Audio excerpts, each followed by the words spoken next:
Ladies and gentlemen, I present to you Max Boot, who tweeted, "Imagine a narrow Trump loss. He screams fraud. Barr supports him by claiming to have detected efforts by China, Antifa, and other enemies of the people to steal the election. Violence erupts. SCOTUS gets involved. This is a nightmare scenario." Bum, bum, bum. I present to you my response to Mr. Max Boot. He actually responded. "Imagine a narrow Clinton loss. She screams fraud. The media supports her by claiming to have detected efforts by Russia, the far right, and other enemies of the people to steal the election. They keep pushing the claims without evidence. And they don't stop. Not even today." Yes, Max Boot claims to have participated in leftist war games to see what would happen if Donald Trump did not win the election. And he concluded Donald Trump would not give up and he would, in fact, steal the election. Wow. After 5 years, because Trump's campaign started in 2015, of them saying over and over that Trump will cheat, and they lost in 2016, they are still, to this day, saying Trump will cheat. You know why? Because they're going to cheat. I think they're going to cheat. Listen, let's play a game. They come out and say Trump's going to cheat. I come out and say they're going to cheat. Who gets branded the conspiracy theorist? We know how the media works. We know how they operate. So I present you this. If Max Boot can tweet out his story from the Washington Post about Trump refusing to lose, then I can certainly do the same thing, right? Mail-in ballots. It's election day. I'm supposed to go out and vote in a primary. I have no idea where my voting place is.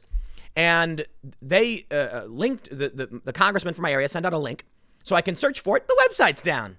Isn't that great?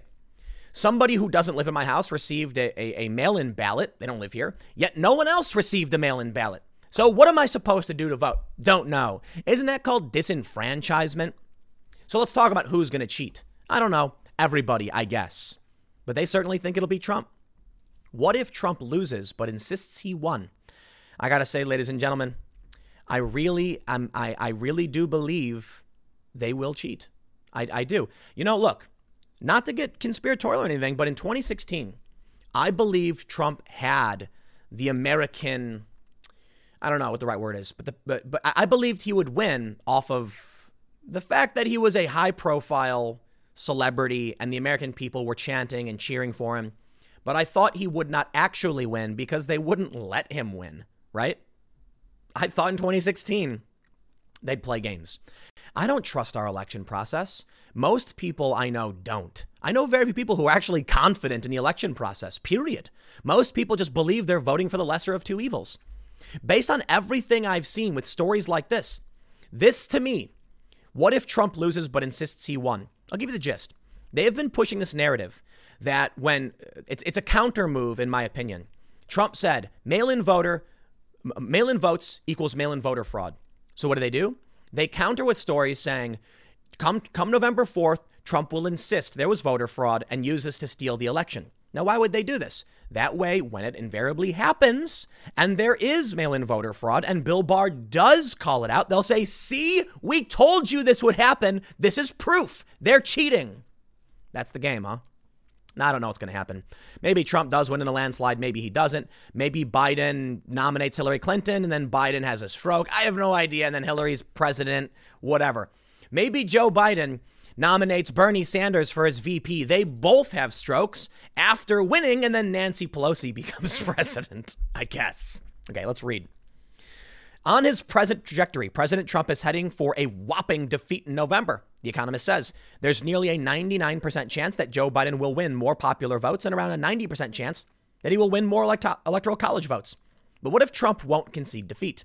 That is a nightmare scenario for our democracy.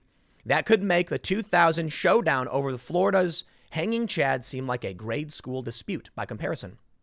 Trump is already laying the foundation to dispute the election outcome with his incessant claims that mail-in ballots will lead to massive electoral fraud and a rigged 2020 election.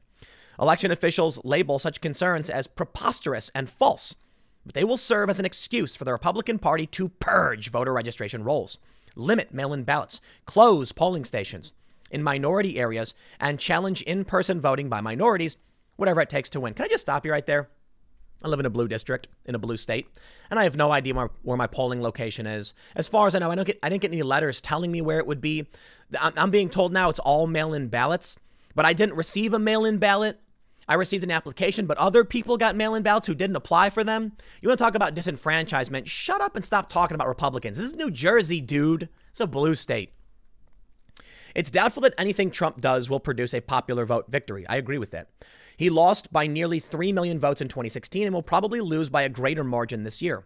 But it won't matter. If by election night, he is within spitting distance of an electoral college victory.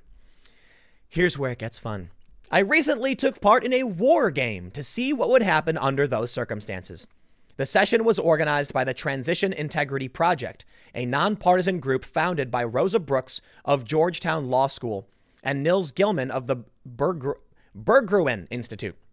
The scenario we were given predicted a narrow Biden victory in the Electoral College, 278 to 260.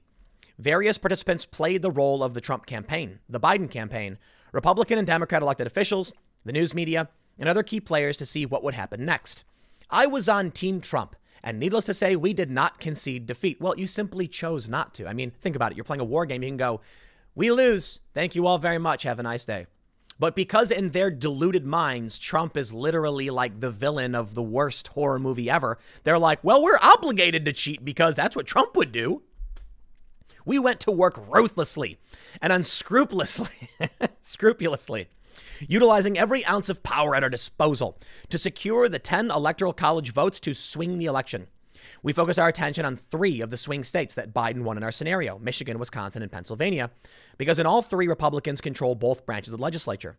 Normally, the governor certifies the election results, and in all 3 states, the governor is a Democrat, but there is nothing to prevent the legislature from certifying a different election outcome. Sounds like they're telling us their plan, right? They're telling us straight up, here's what we're going to do. We're going to cheat, and we're going to do it in these 3 states. And then obviously Bill Barr will call it out, and then we'll point to this article and say, aha, we predicted this because you're cheating. Look, I don't know who's going to cheat. Maybe Trump will cheat, whatever. I don't know. But these stories are weird, right? Like, why even bring it up? I don't know. Something similar happened in the 1876 presidential election. Democrat Samuel J. Tilden was leading on election day in both popular vote and the Electoral College. But the results were contested in 3 states. Congress appointed a commission to adjudicate the dispute, and it voted along partisan lines to hand all 3 states to Republican Rutherford B. Hayes. That gave Hayes a 185 to 184 majority in the Electoral College and the presidency along with it. Full stop. Okay, so what you're saying is it's not cheating? You're saying there's precedent in American history that this can happen and that we've moved on from it and we did fine? What year did you say? 1876? Was that it? What year? 1876. So well after the Civil War, it happened and we survived just fine. Okay. So when this happens, why should I care? It's happened before. It can happen again. Trump wins because of the current system. People might be upset about it, but we've gotten through it before. Okay, fine. You've effectively argued against yourself. Thank you very much, Max Boot. Have a nice day. Oh, but there's more. In our scenario, there was no congressional commission. Instead, the Republican Party bombarded the airwaves with claims of electoral fraud and insisted that Trump had been cheated of victory.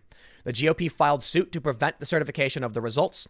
Attorney General William P. Barr, who in real life is already making specious claims about mail-in voter fraud, even though it's happening in Paterson, New Jersey.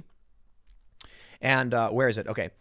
And Attorney General is doing this, supported this effort in our mock exercise by claiming to have detected efforts by Chinese intelligence, Antifa terrorists, and other enemies of the people to steal the election.